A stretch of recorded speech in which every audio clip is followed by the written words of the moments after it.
గోదావరి డెల్టాలో ఖరీఫ్ సీజన్ ప్రారంభమైన సాగునీటి కోసం రైతుల ఎదురుచూపులు మాత్రం కొనసాగుతూనే ఉన్నాయి. ప్రధాన కాలువలకు నీటిని విడుదల చేస్తున్నామని ప్రభుత్వం చెబుతున్నప్పటికీ పంట బోదులు, ఉప కాలువల కింద ఉన్న వేలాది ఎకరాలకు నీరు అందడం లేదని రైతులు ఆవేదన వ్యక్తం చేస్తున్నారు. కోనసీమ జిల్లాలోని కొత్తపేట నియోజకవర్గంలో సాగునీరు అందక రైతులు ఆందోళనకు దిగారు. పంటలు ఎలా సాగు చేయాలని ఇరిగేషన్ అధికారులను నిలదీశారు. ధవళేశ్వరం కాటాన్ బ్యారేజ్ నుంచి డెల్టా ప్రాంతానికి నీటి విడుదలను ప్రభుత్వం ఇటీవల పెంచింది. ప్రస్తుతం సుమారు 11,000 క్యూసెక్కుల నీటిని విడుదల చేస్తున్నప్పటికీ ఎగువ ప్రాంతాల్లో వర్షాలు లేకపోవడంతో గోదావరిలో సహజ ప్రవాహం తగ్గిపోయింది. ఈ పరిస్థితుల్లో ఖరీఫ్ సాగుకు అవసరమైన మేర నీటిని పూర్తి స్థాయిలో అందించగలరా అనే సందేహాలు వ్యక్తమవుతున్నాయి. గత నెలలోనే కాలువలకు నీటిని విడుదల చేశామని ప్రభుత్వం ప్రకటించిన మధ్య డెల్టాలోని అనేక ప్రాంతాలకు ఇప్పటికీ సాగునీరు చేరలేదని రైతులు చెబుతున్నారు. సెంట్రల్ డెల్టా పరిధిలోని కొత్తపేట నియోజకవర్గం బిల్లకూరు గ్రామంలో రైతులు పంట బోదిలోకి దిగి నిరసన తెలిపారు. వాడపాలెం ఓల్డ్ ఛానల్ కు నీటి సరఫరా లేకపోవడంతో ఆకుమడులు కూడా వేయలేకపోతున్నామని ఆవేదన వ్యక్తం చేశారు.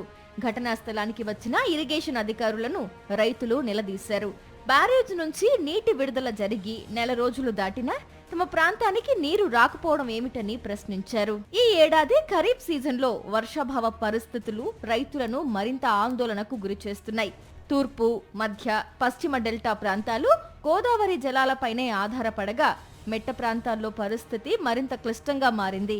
చెరువుల్లో నీటి నిల్వలు లేకపోవడం, కొన్ని ప్రాంతాల్లో చెరువులు దెబ్బతినడం వల్ల రాజానగరం, కోరుకొండ, గోకవరం, సీతానగరం వంటి ప్రాంతాల్లో సాగునీటి కొరత తీవ్రంగా ఉందని రైతులు చెబుతున్నారు. ఇప్పటికే అమలాపురం ప్రాంతం కానీ ఇక్కడ కానీ వాటర్ ఎప్పటికో ఇచ్చుంటే ఇప్పటికి సీట్ బెల్ట్లు అయిపోయాను, ఊడుపులు కూడా అయిపోయే పరిస్థితి ఉంది. కానీ అలాంటిది వాటర్ షార్టేజ్ వల్ల చాలా ఇబ్బంది అవుతుంది. గవర్నమెంట్ కూడా చెప్తుంది ఎల్నినో ఉంది, అది ఉందని చెప్పి. అయితే ప్లానింగ్ సక్రమంగా చేసుకోకపోతే ఫస్ట్ క్రాప్ కూడా గట్టెక్కలేని పరిస్థితి వస్తుంది. ఎందుకంటే ఇంతకుముందు ఉన్న పరిస్థితి ఏంటంటే ఈల్డ్ ఉన్న మూలన ఇబ్బంది లేకుండా ఫస్ట్ క్రాప్ నడిచిపోయేది. వర్షాలు ఉండేవి, వర్షాలు లేవు. ఇప్పుడు వర్షాలు లేకపోయి మళ్ళీ ఈల్డ్స్ పరిస్థితి కూడా అలాగే ఉంది. అంటే పైనుంచి వచ్చే వాటర్ కూడా చాలా తక్కువగా వస్తుంది. ఈ రోజుకి ఏదో కొద్దిగా 11,000 దాకా ఇస్తున్నారు. కానీ మరి తర్వాత ఎలాగ ఉంటుందో గవర్నమెంట్ అంచనా వేసి ఒక విధానపరమైన నిర్ణయం తీసుకోకపోతే రైతులందరూ చాలా నష్టపోయే పరిస్థితి ఉంది. గోదావరిలో సహజ జలాల లభ్యత తగ్గడంతో ప్రస్తుతం సీలేరు జలాలపై ఆధారపడుతున్న పరిస్థితి నెలకొంది. అవసరమైతే బలిమెల జలాశయం, పోలవరం ప్రాజెక్టు నుంచి కూడా నీటి విడుదలపై ప్రభుత్వం దృష్టి సారించాలని రైతులు కోరుతున్నారు. ఖరీఫ్ సాగు ఆలస్యం కాకుండా డెల్టా, మెట్ట ప్రాంతాలకు వెంటనే సాగునీరు అందించేలా చర్యలు తీసుకోవాలని విజ్ఞప్తి చేస్తున్నారు.